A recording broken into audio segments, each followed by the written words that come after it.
Ooh, baby, I like it raw. Wu-Tang Killer, the one killer bee, and he ain't for the kill now. Yeah, baby, I like it raw. Drop that down, pass it all around. Shimmy, shimmy, y'all, shimmy, yeah, shimmy, yeah. Give me the mic so I can take it away. This is when it gets serious. It's just raw. Yeah, baby, I like it raw. I get biggie, diggy, raw. Since everyone seems to be kung fu fighting these days on the YouTube streets, I figured it'd be funny to share this video with all of you. I hope you enjoy it, I hope it makes you laugh, and I hope it brings a brighter day your way. Let's watch.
That's baffled people all over the mid-state and across the country. Yeah, 1 year ago today, Sebastian Rogers vanished from his Hendersonville home without a trace. No matter what anyone tells you, people don't just poof disappear. A 15-year-old doesn't just vanish from his home without a trace. And that is a fact. Any possible break in Sebastian's case has gone nowhere. No child goes poof. He's somewhere. Sebastian's father, Seth Rogers, has also endured a year without his son. Sebastian, son. Seth brought in a team offering their own reward of $347,000. That's on top of the FBI's $50,000 reward. Stop looking is to give up hope. Hope that's still evident among volunteer searchers. I'm not gonna stop. Missing signs and ribbons in Sebastian's favorite color. And God, right now we're seeking you to reveal the truth to us. Hundreds of tips have poured in, but still no Sebastian. Sebastian's mother and stepdad sat down with our Holly Thompson, who joins us now with how they're handling everything 1 year later. Tonight, in my one-on-one with Katie and Chris Proudfoot, you'll hear about the unwavering hope this family is clinging to and their message to you as they vow they will never give up in the search for their son. The teen with autism disappeared from his mom and stepdad's Hendersonville home in the overnight hours of February 26th. It actually gives us more rejuvenated hope that we may actually be onto something. We just have to run it down. We just have to run it down. Over the last 12 months, emergency responders and volunteers spent hundreds of hours searching for the missing teen. Drone mapping, ground searches, scent dogs, and the scouring of surveillance video. Why do you think Sebastian is still missing? That's tough to say. I mean, it was the largest manhunt in Tennessee history for a child. And absolutely zero evidence. There's nothing out there. Law enforcement's working due diligently. They are working hard over and over and over. Law enforcement's working due diligently. They are working hard over and over and over. What do you want to say to anyone out there who wants to say that one of you could have something to do with Sebastian's disappearance? I would say to pause and to think, and I would say to consider the sources of information. Try to make sure that you're getting legitimate information. Avoid the rumors. Katie and Chris say they're determined to bring their son home and want the community to stay focused. Tom, thank you for talking with me. Thank you. Thank you. Which is to viewers. My message would be, first and foremost, thank you. Thank you for helping spread him, his flyer, his story.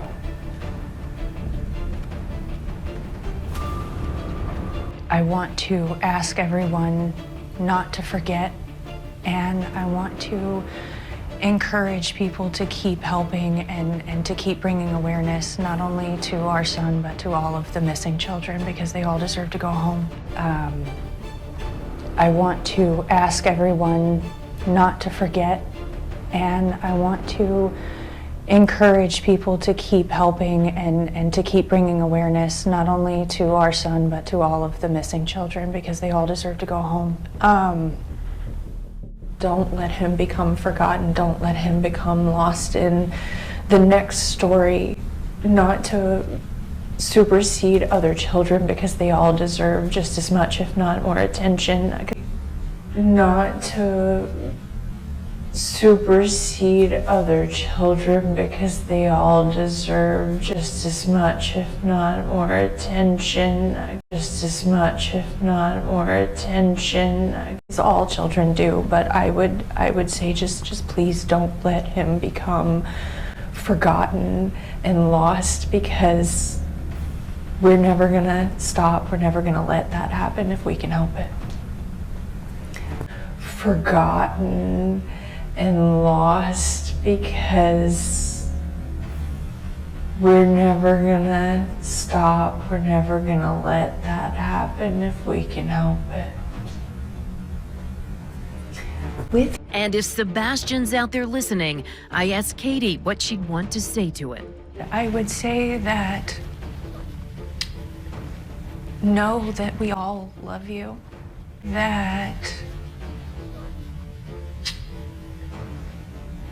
Know that we all love you, and that there are so many people that care and so many people that are looking, and hang in there and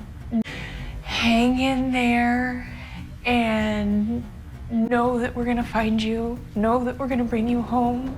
Investigating agencies say Sebastian's mom, stepdad, and biological father have fully cooperated, and there's no evidence to support foul play. Now, we also contacted law enforcement about the video in our story. The Sumner County Sheriff's Office told us that law enforcement had possession of the original video that the private investigator says is new since 72 hours after Sebastian was reported missing. And after thoroughly investigating this lead, they determined it has no relevance to the case. The Amber Alert for Sebastian Rogers is still active, and the Sumner County Sheriff's Office says they're still looking for him. The sheriff posted on Facebook that his team is still following every lead and analyzing all evidence. The sheriff's office says there have been no confirmed sightings of Sebastian, but they haven't stopped trying to find him. They ask anyone with information to call TBI tip line. The last time I saw my son was when he went to bed. The last time I saw my son was when he went to bed. Tonight marks 1 year since Sebastian Rogers disappeared from his home near Beach High School in Sumner County. He's 16 now, but there are still no confirmed sightings or leads in the case. Fox 17 News' Kelly Avellino sat down with Rogers' mother, Katie Proudfoot, and the search for her son and the ongoing public scrutiny surrounding this investigation. Green tea! A voice and an exuberant smile that have been missing for a year that Sebastian Rogers has gone without his favorite things. Cats are the number one. He loves animals, almost all animals. Cats are the number one. He loves animals, almost all animals. Animals, video games, books, and any chance in the pool. He loves water. He swims like a fish. Swims like a fish. Sebastian also missed his birthday. December 7th.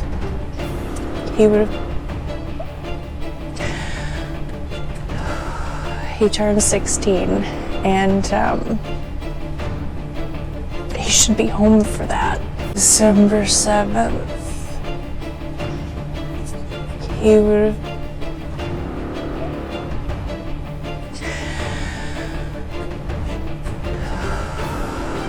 He turned 16, and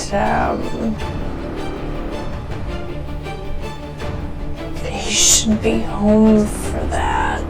But Sebastian, who has autism, hasn't been home since February of last year. After dinner at the Texas Roadhouse on the 25th, Katie says she and her son went home. Did anything happen the night he went missing that was like caused him to run away? Was he punished in any way? An argument? Just a normal night? It was a normal night. It was a calm night. That turned tumultuous by the next morning. It was when I went in his room and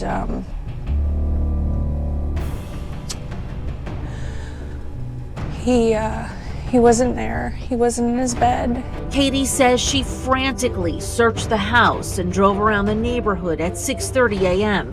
until she and Sebastian's stepfather, who says he was away for work at the time, called police. Katie says she frantically searched the house and drove around the neighborhood at 6:30 a.m. until she... I took a second and walked through the house looking for him in case he'd gotten up and was trying to get breakfast or something, because he did that sometimes. About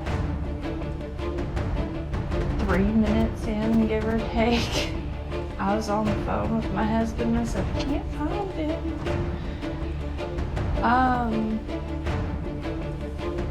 He said, what do you mean you can't find him? I said, he's not in the house.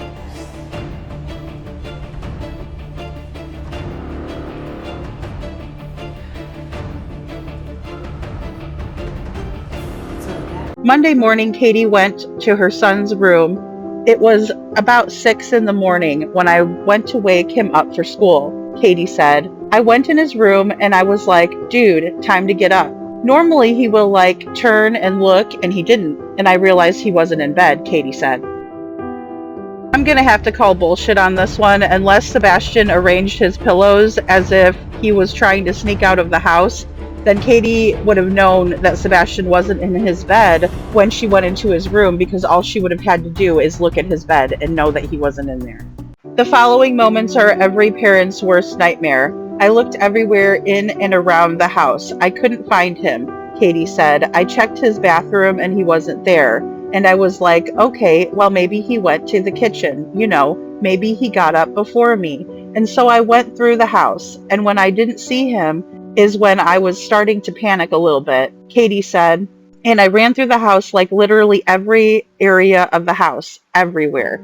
And that's when I really started to panic. Katie says she jumped in her car and began driving around the neighborhood. Katie also called her husband, Chris, Sebastian's stepfather, who was out of town on a business trip at the time. And Sebastian's stepfather, who says he was away for work at the time, called police. We need you to search your properties every day. But an Amber Alert and an extensive week-long search didn't yield one significant lead or even a glimpse of the boy on any doorbell cam video. Days later, investigators combed through a landfill 2 hours away, still saying they had found nothing.